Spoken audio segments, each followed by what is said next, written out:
Nagbalik na dito sa ating bansa ang tinaguriang Arnold Schwarzenegger ng Pilipinas, si Jeric Ternida. Sinalubong siya kanina ng kanyang misis, mga kapuso. Yang si Ternida na dating may polio ay nakakuha po ng kampyonato sa Musclemania Universe 2008 na ginanap sa Miami sa Florida sa Amerika nitong Hunyo. Mahigit 100 kalahok mula sa iba't ibang bansa ang tinalo ni Ternida. Tignan nyo naman mga kapuso ang forma. Sabado naman ang masungkit niya ang kampyonato ng prestiyosong 2008 National Physique Committee Men's Unlimited Welterweight Division sa Los Angeles naman sa California. Sunod daw na paghahandaan ng champion bodybuilder ng Musclemania World na gaganapin sa buwan ng Nobyembre. Gusto raw hikayatin ni Ternida ang mga batang kapuspalad sa sport na yan.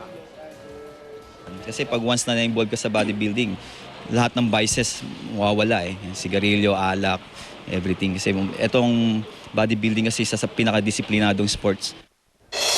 Matagal na po